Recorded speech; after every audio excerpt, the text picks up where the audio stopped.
500만 원짜리 명품 가방 하나가 눈에 돌아왔습니다. 가방은 본질적으로 사치제이자 비효율적인 지출임을 알고 있습니다. 가장 무서운 내가 이거 하나 못 사라는 생각이 들기 시작했습니다. 우선 지금 이분이 500만 원 없으면은 뭐 인생이 망가지냐? 그렇지도 않죠. 그건 아니죠. 그러니까 이제 스스로 아마 이미 마음은 정했을 거예요. 근데 이게 문제가 뭐냐면 한 개로 안 끝나. 안 돼요. 거기다 이제 가방 요걸 하나 들고 있잖아요. 그러면은 계속 결혼식 때마다 요걸 들고 갈 수가 없어. 하나가 또 필요해. 안녕하세요. 저는 20대 중후반 사회초년생입니다. 제 고민은 언제쯤 나를 위해서 사치를 부려도 되는가? 사치를 부려도 되는가? 사치라는 거는 이제 기본적으로 이제 요 정도 나이대이신 분들이 네. 고민을 안 하기가 참 어렵습니다. 주변 사람들은 다 뭘 하라니까, 뭐 좀 돈 좀 쓰라고 하니까. 그 제일 취업하고 나서가 제일 고비 네. 같아요. 제가 이제 그런 강연을 자주 다니는데 신입사원들이 일단 딱 되면 돈 쓸 생각부터 하거든요. 맞아요. 그 전까지는 아예 무직이어서 한 푼도 못 벌었잖아요. 알바해서 뭐 조금 벌다가 이제는 확정적으로 특히나 뭐 대기업 이런 데 들어가신 분들 보면 가져보지 못한 월급을 막 몇백씩 받으니까 주니까. 예, 이게 뭐 마음대로 쓰고도 남으니 예, 이때부터 이제 쓸 생각부터 하는데 맞습니다. 그러니까 이게 뭐 한 2, 3년 전에는 학생이었는데 지금은 이제 회사원이 되니까 네. 처음에는 야, 이렇게 돈을 많이 줘라고 하지만 이제 익숙해지면서부터 회사, 집 회사 이거 하면 막 스트레스 받고 막 이제 이거 어디든가 풀어야 되는데 그렇죠. 그때 보니까 돈이 있네. 네. 돈으로 이제 다 하는 일이 많죠. 자, 저는 올해 1월로 직장생활 1년을 꽉 채웠습니다. 가장 위험한 시기죠. 네. 1년이 꽉 가장 위험합니다. 남들보다 조금 늦은 취업이었기에 뒤처지기 싫어가지고 열심히 돈을 모았습니다. 세후 380만 원의 월급 중에서 연금저축 50, IRP 15, 적금 10, 적금 100이죠. 네. 청약 2만 원 등 최소 177만 원을 고정적으로 저축을 했고 하락장마다 ISA 계좌로 주식을 샀습니다. 1년 만에 제가 모은 돈만 6천만 원 정도가 됐습니다. 그러니까 주식을 또 하셔가지고 그러니까요. 전반적으로 또 이제 1년 동안 많이 올랐으니까 네. ISA니까 이제 아마 국장 사셨겠죠. 네, 저 177만 원도 다 이제 원금을 하게 되면 한 2천만 원 조금 넘어요. 그런데 6천이 됐다는 건 그러면 수익이 얼마나 엄청나게 많이 났냐? 그러니까. 저거는 최소 고정 저축이고 네. 300만 원 정도 저축이 목표였대요.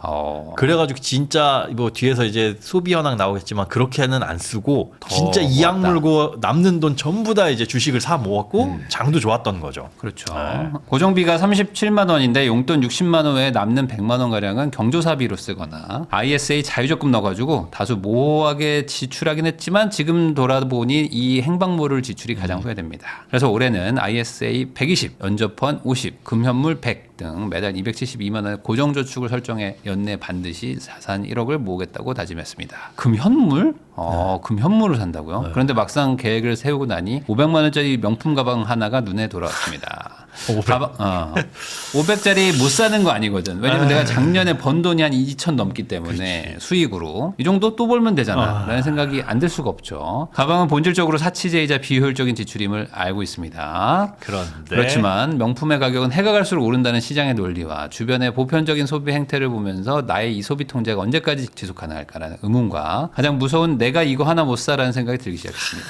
내가 이거 하나 못 사. 그렇지. 내가 통장에 6천이 있는데 500짜리 하나 못 사? 맞아. 네, 또 모으면 되지. 1억을 모으면 2억이 될 거고 이후 결혼이나 큰 이벤트를 앞두면 나를 위한 이런 비효율적인 지출은 영원히 우선순위에서 밀려날 것 같다는 계산이 섭니다. 자산을 불리는 즐거움을 포기하고 싶진 않지만 지금 이 가방을 사는 것이 합리적인 보상일까요? 아니면 허울 좋은 사치일까요? 1억 달성이라는 성취감과 지금 누리는 만족감 중에서 무엇이 더 남는 장사인지 단순히 명품백 하나를 넘어서 앞으로 생길 이런 갈등 앞에서 어떤 기준을 세우면 좋을지 조언을 듣고 싶습니다. 그러니까 이게 항상 그런 거죠. 그러니까 뭐 기원전 뭐 3,000년 전에도 요즘 애들 버릇없다라고 했던 것처럼 매년 매해 모든 항상 분들이. 똑같은 사람들이 다시 태어나서 또 이런 고민들을 하기 시작합니다. 그러니까 이미 지나고 난 분들은 그거 하면 안 돼 하지만 막상 아직 안 가본 사람들은 이것도 고민이 된단 말이죠. 자, 볼게요. 우선 부모님 댁에서 살고 있기 때문에 차량도 없고 이제 주거비도 안 드는 구조인 거죠. 자, 거기다 돈을 못 모으는 이유도 없고 열심히 이제 돈도 잘 모으신 상태입니다. 유튜브 프리미엄하고 운동 및 취미 정도 포기할 수 없다고 하는데 소비를 한번 보면은 소비가 뭐 과한가요? 어떻게 보세요? 저게 이제 교통비, 통신비, OTT, 운동, 부모님 10만 원 드리는 건 뭐 이제 부모님께 얹혀 사니까 네. 그리고 용돈 겸 식비 저 안에 부모님이 밥을 해주시는 그런 상황이 아니어서 그런 게 그런 건 아니어서 아니고. 예, 그 거주지만 활용을 하는 해주고. 거고 나머지 뭐 이런 밥이나 이런 거 먹는 건 이제 스스로 알아서 네. 해야 되는. 그러니까 우리 어찌 보면 그렇게 생각하시면 될 것 같아요. 그냥 어디서 월세 안 내고 공짜로 살고 있는데 밥은 알아서 먹어라. 그런 정도의 느낌. 그리고 네. 공과금은 부모님 10만 원 드리는 거 공과금 정도라고 생각을 하시면 될 것 같고. 아. 그러니까 요거 외에는 뭐 다른 거 특별히 안 쓰는 저 고정 지출 이내에서만 쓴다라는 게 그러니까 월세 정도만 빠지는 정도고 그렇죠. 이제 사실상 자취하는 수준. 네. 이라고 보면은 뭐 크게 많이 쓰는 거라고 보기는 좀 어려울까. 뭐 용돈이랑 식비 저 정도면 뭐. 네, 요즘엔 뭐 밥값이 네. 너무 올라서 맞아요. 좀 그래서 용돈도 뭐 없을 것 같아요. 저 ISA는 뭐 어차피 주식이니까. 네. 뭐 125원이라고 빼고. 썼네요. 120만 그다음에 원인데. 이제 연금저축은 어떻게 봐야 돼요? 연금저축도 저는 이 연금저축 납입하는 건 좋아요. 늘 제가 말씀드리는 게 저번에도 말씀드렸지만 연금저축의 세액공제 혜택은 가급적 안 받는 게 좋다. 받는다면 그 세액공제 받은 그 환급금 가지고 재투자를 해야 되는데 그러지 않으면 돈이 너무 묶여버리잖아요. 저거는 이제 절세계좌로서 안에서 과세 이연 혜택이나 건강보험료 적용이 안 된다는 거 이 보험료에 영향을 안 미친다는 게 장점이긴 한데 저거를 장기 연금 목적으로 붓게 되면 나중에 쓸 때도 연간 1,500이라는 한도에 딱 걸려버리고 장기 상품이니까 저소득에서 저만큼은 납입하는 게 만약에 세액공제 목적이라면 저는 비추. 저도 이제 세액공제라면은 저는 네. 이거는 좀 말이 안 맞는 게 기본적으로 연봉이 막 엄청 높으신 게 아니기 때문에 그렇죠. 세금 자체가 크지 않아서 네. 여기서 공제를 받아봐야 사실 뭐 큰 의미는 없거든요. 그렇죠. 근데 저 돈이 언제든지 인출 가능하고 뭐 그러면야 모르겠지만 그게 아니니까 차라리 저거를 ISA에다 좀 더 넣는 것도 저는 뭐 나쁘진 않을 것 같고 ISA도 2천만 원씩도 되잖아요. 그렇죠. 2천만 원씩 되죠. 그러니까 조금 한 30만 원 정도는 더 떼가지고 150 이상 넣으셔도 되는데 저게 연금저축이 장기 연금 목적이라면 연금 저 세액공제 받으면서 하는 거라면은 저는 비추. 그러니까 기본적으로 저는 젊을 때는요 세액공제라는 개념이나 뭐 소득공제를 막 너무 그렇게 신경 안 쓰시는 게 저는 좋은 것 같아요. 그게 근데 참 이제 네. 금융회사들이 마케팅을 잘하는 것 같아요. 맞아요. 뭐 아예 13월 처음부터 그냥 하라고. 그게 마치 똘똘한 재테크하는 사람들의 기본 무엇인 양 이제 잘 포장을 해놨잖아요. 그래서 절세 상품 먼저 하는 게 물론 숫자적으로 계산하면 유리해 보입니다. 근데 연말정산 13월에 보너스 받으신 걸로 다 뭐 했냐? 그럼 네. 그거 받은 걸로 재투자했다 그러면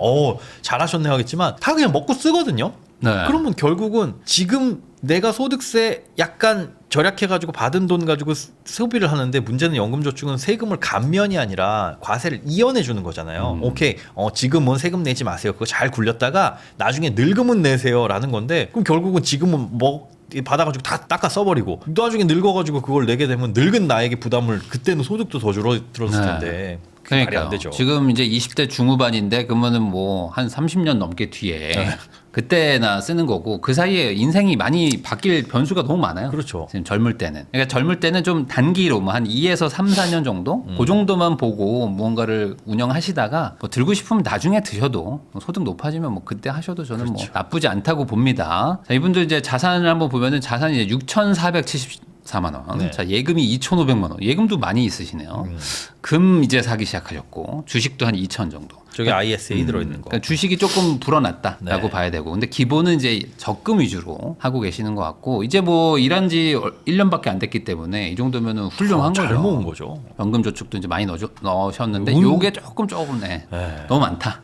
제가 봤을 때는 요거를 좀 줄이고 뭐 다른 거로 더 운영을 하시는 게 언제든지 이제 빼고 뺄수 넣고 하는 거 하시는 게 좋을 것 같은데, 우선 지금 이분이 500만 원 없으면은 뭐 인생이 망가지냐? 그렇지도 않죠. 그건 아니죠. 그러니까 이제 스스로 아마 이미 마음은 정했을 거예요. 정했고 딱 아까 그랬잖아요. 나중에 뭐 1억 모으면 2억을 또 모아야 될 거고 결혼하면 돈 쓸 게 많아질 거고 네. 그러면 나를 위해서 쓸 만한 기회나 이런 것들은 더 어려워질 텐데 잡기가 지금 써야 되는 거 아니냐라는 스스로의 그 타당함을 찾고 있어요. 맞아요. 합리적인 이유를 이걸 사야만 하는. 그리고 이제 슬슬 경조사 이런 거 있잖아요. 결혼식 그렇죠. 그런 거 갈 때 예, 친구들이 꼭 뭔가를 들고 나오거든. 나와요. 그러면은 야 너 어디 회사 갔다며, 너 일 잘한다며, 뭐 열심히 했다며 하는데 근데 그치. 왜 그래? 이거 네. 이제 들으면 이제 빡치거든. 굳이 그 얘기를 하지 않아도 왜 우리 아. 결혼식장에 여기 내 가방을 못 들고 나가, 이렇게. 여기에 걸어놓고 남들은 여기 싹 걸어놓고 맞아. 외투 위에 이렇게 걸어놓는데 나는 외투로 덮어놓고 그 여자분들이 하는 논리가 뭐냐면 명품 가방은 계속 오른다. 그래. 이게 남자들 시계 살 때랑 똑같은 네. 구조거든요. 그러니까 시계가 거의 막 2배 이상 막 올라가기 때문에 사놔라. 사놓으면은 재테크 된다 하는데 이게 반은 맞고 반은 틀리다고 봅니다. 왜냐면 그거는 재테크 된다는 건 팔았을 팔아야지. 때지. 그죠? 팔았을 때죠. 그러니까 안 팔잖아. 안 팔면 어차피 그- 전쟁 날 때 들고 오. 갈 수 있어. 뭐 이런 얘기 하시는 거죠. 진짜로 전쟁 날 때 들고 갈 수 있기 때문에 사놔야 된다. 그럴 거면은 뭐 벙커를 만들든지. 네, 그래서 그게 의미는 저는 없다고 저도 보고. 없다고 봐요. 그러니까 명품이라는 거를 재테크 개념으로 접근하시면 저는 절대 안 된다고 그거 봅니다. 진짜 합리화의 어떤 그냥 핑계. 그렇죠. 네. 이거를 진짜 말씀하신 대로 팔아야 돈이거든요. 팔아야 돈인데 안 팔 거거든. 안 팔 거잖아요. 안 팔 거고 계속 사 모을 거잖아요. 예를 맞아요. 들어 그 수석 있죠, 수석. 수석도 뭐 그게 뭐 어디 경매 시장에 내놓으면은 그게 몇 천만 원에 거래되고 몇 백만 원에 거래된다 해가지고 하는데 집에 일단 쌓아두잖아요. 안 팔고. 네. 그게 이제 무슨 자산 가치가 있냐 이거죠. 그냥 무슨 큰 문제가 생겼을 때 그럼 팔 거야. 망했을 때 그 망했을 때를 대비해가지고 쟁여놓는 자산으로서 그런 걸 가지고 있는다. 그러니까 제가 아는 분도 레고를 되게 좋아하셔가지고 레고를 막 한 20년째 가지고 계신 분이 있어요. 가지고만 계시죠. 되게 비싼 거예요. 살 때 뭐 몇십만 원 주고 샀는데 지금 뭐 몇백을 부른다는 거야. 근데 그럼 팔 거냐고 그러더니 안 판다. 얘는 죽을 때까지 끌고 갈 거라는 거예요. 그래서 그러니까 취미로는 접근할 수 있죠. 그렇죠. 근데 저게 재테크는 아닌 거거든요. 재테크라고 생각하면 안 돼. 근데 이제 여기서 이제 이해를 할 수 있는 부분은 뭐냐면 여자분들은 그러니까 어차피 가방은 무조건 하나 살 거라는 거야. 그러니까 예를 들어 이제 뭐 소나타를 내가 차를 한 대를 뽑아야 되는데 차가 10년 뒤에 무조건 2배가 된다면 차는 하나 있어야 되지 않냐. 네. 그러니까 이제 사놓으면 좋지 않냐라는 이 논리거든요. 근데 이게 문제가 뭐냐면 가방은 시계도 마찬가지지만 한 개로 안 끝나. 안 돼요. 이게 절대로. 한 개로 안 끝납니다. 저 그게 걱정인 포인트예요. 이게 그 가방에 어울리는 또 옷도 있어요. 음. 이 가방 하나만 들고 다니면 또 그것도 그렇고 네. 그 가방 500짜리 가방에 어울리는 500짜리 코트 뭐 신발 다양할 수 거 있죠. 아니에요. 거기다 이제 가방 이제 500만 원짜리면 뭐 어떤 브랜드인지 대충 나올 텐데 뭘까요? 요걸 하나 들고 있잖아요. 그러면 다음번 그러니까 계속 결혼식 때마다 요걸 들고 갈 수가 없어. 하나가 또 필요해. 봐봐요. 그게 무슨 생각? 남들은 뭐라고 안 해도 친구들 결혼식장에 가서 찍은 그 단체 사진 있죠. 늘 그것만 들고 있어 나는. 그래서 보통 2개 정도를 들고요. 그 다음에 이제 장지갑 같은 걸 또 하나 또 해요. 그다음에 이제 뭐 파우치 같은 개념을 또 하나 합니다. 여름엔 또 요거 들고 다녀야 되거든. 그렇게 하면 보통 한 3-4개 정도를 삽니다. 네. 그러다 보니까 이제 여성분들이 이제 효율적 소비라고 해서 자잘한 거 한 3-4개를 사요. 그러니까 뭐 이렇게 2,000짜리 하나 사는 게 아니라 500, 500, 500, 500 이렇게 사는 거야. 그러면 보통 어떻게 되냐? 2,000짜리가 더 비싸지거든요. 그러니까 이게 그치. 강남 아파트랑 똑같아. 그러니까 다주택자 돼봐야 강남 한 채가 더 가는 것처럼 얘를 팔아서 저거를 합쳐? 이것도 아니야. 이것도 이거 쉽지 이것도 아니야. 않거든요. 그것도 왜냐면 아니야. 저거 하나 들고 다니기에는 또 내가 저 정도 급은 아니거든. 뭐 이런 느낌인 거죠. 그래서 돌고 돕니다. 그래서 저는 아예 안 하는 게 맞아요. 저는 이거 아예 안 하는 게 맞아요. 지금 댓글 중에 저는 딱 하나 있어요. 2개 살 생각은 안 들던데. 라고 하시는데, 그거는 쉽지 않아요. 대단하신 겁니다. 그게 오히려. 그러니까 하나가 있어야 된다는 거는 저는 그래서 이게 조금 그 선택의 영역인데 네. 중요한 건 뭐다? 내가 이걸 가지고 있으면 뭐가 생기는 건데가 핵심입니다. 뭐가 생기는 건데. 그러니까 주변 애들이 나를 무시하던 게 없어져. 이것 때문에 내가 500을 투자하는 거잖아요. 근데 사실 정확하게 얘기하면 그건 주변 애들이 나를 무시하든 말든 사실 상관없는 일이거든요. 없어요. 그리고 진짜 그걸 대놓고 무시하는 사람이라고 한다면 상종할 필요가 없는 거. 어머, 너 가방이 그게 뭐야라고. 그러니까 주변 애들이 그럴 수는 있어. 그럴 수는 있지만 그런 애들이 내 인생에 그렇게 딱히 도움되지는 않거든요. 그렇죠. 그래서 이거는 근데 아직 20대 중후반이기 때문에 뭐 많아야 26, 7이시겠죠. 그 정도면 이해합니다. 충분히. 이해는 하지만 이거 시작하는 순간 또 사야 돼. 또 사고 또 삽니다. 그리고 지금은 주식이 잘 돼서 그러는데 저러다 맞아 주식이 뭐 한 1,000에서 2,000 빠지면요. 그러면 어떡할 거예요? 그러면 그 가방이 500짜리가 아니라 1,000짜리, 2,000짜리가 되는 겁니다. 그래서 레버리지 일으켜서 산 거니까. 가방을 좋은 거를 사야지만 내가 무시를 안 당하고 가방을 좋은 거 안 사면 무시당한다고 생각하는 게 이해는 되지만 그게 일반적인 뭐 우리나라 한국 어떤 전반적인 분위기는 아니다. 아니다라는 걸 꼭 좀 기억을 해주시면 좋겠다. 그래서 뭐 지금 보면은 이제 아무래도 여성분들이 꼭 이제 하나는 사야 된다는 얘기를 많이 합니다. 왜냐면 이제 하도 서로 갈구니까. 하도 갈구. 왜냐면 나는 샀는데 얘가 안 사는 거를 그걸 가만 못 놔두더라고요. 여자분들은. 너도 사. 너도 사란 말이야. 계속 그걸 너도 사라고. 그래야 나의 소비가 정당화될 수 있어. 정당화도 될 수 있고 그리고 내가 샀는데 얘가 안 사면은 그냥 막 계속 이렇게 뭐랄까 혼내고 싶고 어. 갈구고 싶은 마음이 있는 것 같아. 근데 그렇게 하는 사람들 때문에 내가 이렇게 소비를 하면요. 이제 이게 시작이에요. 저는 약간 좀 담배 같은 것 같아요. 그러니까 담배도 안 배우면 담배를 안 피잖아요. 그렇지. 근데 담배를 나는 딱 한 개 피만 펴야지 하루에. 이렇게 하는 사람은 없거든요. 오, 제가 언뜻 듣기로는 손석희 씨가 하루에 담배 한 까치를 핀다. 아, 그래서 그래요? 지독한 사람이다. 네. 진짜 아예 담배를 끊은 사람보다 더 지독한 사람이 하루에 한 까치 피는 사람이라고 하잖아요. 네. 그러기는 쉽지 않은 것처럼 이것도 진짜 아예 처음부터 시작을 안 하면 모르겠는데 물론 그럴 수도 있어요. 사본이 별거 없더라. 그럴 수 있는데 저는 500만 원짜리 가방을 사면 사본이 별거 없더라라는 심리는 안 들 것 같아요. 근데 그렇진 않은 것 같아요. 이게 왜냐면 사면 좋아요. 그러니까. 좋긴 좋습니다. 그러니까 절대 이게 남자분들이 오해하는 게 헛돈 쓰는 건 아니에요. 그러니까 사면 에코백이랑 뭐가 달라요 하는데 그럼 스포츠카랑 뭐 모닝이랑 똑같아? 네. 라고 얘기하면은 남자분들 바로 이해합니다. 어차피 부산 가는 거 똑같거든요. 길 막히면. 그렇지만 다른 거지. S클래스랑 모닝은 다른 거예요. 다르죠. 근데 내가 그 정도를 살 만한 사람이냐가 핵심인 거죠. 내가 그거를 사서 뭐 할 건데. 그러니까 내가 부자인 걸로 보이고 싶어서 뭐 할 건데. 내가 부자가 아닌데. 딱 그겁니다. 이거를 고민하는 것 자체가 딱 객관적으로 놓고 봤을 때 이 스스로도 듀초코님도 스스로 한번 생각을 해보세요. 이거를 살까 말까 고민. 우리 다이소 가지고 5,000원짜리 무슨 뭐 사면서 이거를 살까 말까 이런 그렇죠. 정도로 고민해요? 안 해요. 그 정도는 살 수 있는 충분한 능력이 되는 거기 때문에. 그런데 500만 원짜리 핸드백은 스스로 생각하기에도 과하다라는 마음이 있어요. 있는데 그걸 자꾸 이제 부딪히다 보니까 갈등이 생기는 거죠. 과한데 사도 되지 않을까? 이 정도면 사도 되지 않을까? 사도 된다는 논리를 계속 찾으려고 하는 거고. 네. 근데 지금의 소득 수준이나 나이나 이런 것들을 따져봤을 때 20대 중후반 여성이 500만 원짜리 핸드백을 들고 다니려면 그 정도면 어디 사업해가지고 진짜 자리를 어느 정도 잡은 분, 비즈니스상 또 필요하기도 하고 남들의 이목도 네. 어느 정도 중요한 그런 위치에 있는 분이 사는 게 맞지 않을까. 그러니까 저는 이렇게 생각하는 게 좋을 것 같아요. 예를 들어 내가 이제 명품을 사는 게 내 주변 친구들도 다 막 몇 달을 모아서 막 1년을 모아서 사는 친구들인 거예요. 그러면 걔네들한테 내가 잘 보일 필요는 없잖아요. 오. 얘네랑 나랑 어차피 가방이 있고 없고 차이지 똑같거든요. 그렇죠. 근데 내가 만나는 사람들이 예를 들어 막 월 막 수천씩 버는 사람들이야. 뭐 근데 내가 비즈니스상 뭐 무조건 그런 사람들을 만날 수밖에 없어. 그러면 뭐 살 수도 있겠죠. 뭐 근데 그렇다면. 굳이 내가 그 정도의 재력이 없는데 그 가방으로 그 재력이 있는 것처럼 보이려면 그것 또한 이상한 거예요. 그러니까 어차피 다 없어. 우리 내 친구도 가난하고 나도 가난해. 다 가난한데 우리가 명품으로 자랑을 하는 이유가 뭐가 있느냐라고 생각을 해봐야 되죠. 그러니까 어찌 보면 이제 카푸어 모임이야. 그러니까 다 모였는데 아반떼 N 있고 여기 뭐 아이오닉 N 있고 막 이래요. 막 이 친구도 있고 여기는 뭐 포르쉐 막 15년 된 중고 타고 나왔어. 다 같이. 그리고 나도 없어가지고 뭐 막 튜닝된 막 양카 타고 나온 거야. 그래서 우리끼리 막 자랑하고 있어. 근데 사실 우리 다 지금 라면 먹고 있거든요. 그러니까 어차피 의미 없어. 라고 생각을 해야 됩니다. 근데 이렇게 백날 얘기해도 산다. 제가 봤을 때는 살 것 같아. 지금 이 꼰대 아저씨들의 잔소리가 뭐냐. 그거 진짜 나중에 하면 후회해요. 지금의 500만 원이라는 시드가 지금 전 재산의 거의 지금 10%가 10% 정도 되죠. 10% 정도 되는 돈을 재산의 10%를 소비재에 태운다? 근데 이제 이런 얘기 하시는 분도 있어요. 그러니까 샀다가 환불하거나 중고로 팔아라. 이런 얘기 하시는 분도 있고 그럼 담배 펴보고 별로면 끊어라 하는 얘기랑 똑같은 거예요. 그 상실감이 전 더 클 것 같아요. 좋은 맞습니다. 차 타다가 그 밑으로는 못 내려갑니다.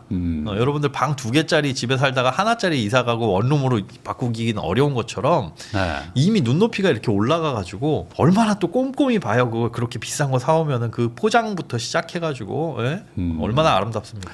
그래서 저는 뭐 개인적으로는 뭐 그런 거는 좋은 것 같아요. 뭐 예를 들어 뭐 10억을 달성했어요. 그러니까 10억을 달성하고 나한테 이제 뭐 선물로 주는 거지. 뭐 그런 건 저는 괜찮다고 봅니다. 그러니까 뭐 예를 들어 뭐 2억을 달성하고 뭐 500만 원짜리 산다거나 뭐 그런 그 꼬린 지점에 도착했을 때 상품 개념으로 접근하는 거는 뭐 괜찮은데 단순히 그냥 내가 돈을 좀 모았으니까 한번 사야 된다라는 생각으로 가시면 안 사는 게 맞는 것 같은데 저도요. 그럼에도 불구하고 산다면은 뭐 사셔야죠. 어떡하겠습니까? 왜냐면 지금 뭐 계속 여자분들은 무조건 필요하다고 그래요.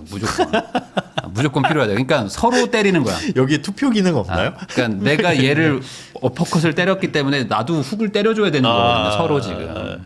근데 그런 자리가 1년에 몇 번이나 있지라고 생각을 해보시고 그리고 그 가방을 들고 나온 친구가 진짜 부잣집 딸내미인지 아니면 얘도 어차피 내가 연봉 뻔한데 열심히 돈 모아서 샀는지 한번 따져보세요. 물론 이제 지하철 타면 다 뭐 하나씩은 들고 계세요. 네. 근데 그 지옥철 막 출퇴근길에 사람 빼곡히 서 있는 데서 그 가방을 들고 있는 거 보면 무슨 느낌이 드냐면 저게 진짜일까라는 생각이 일단 한번 들더라고요. 네. 저렇게 비싼 거를 사면서 왜 이 지옥철을 타고 다니지?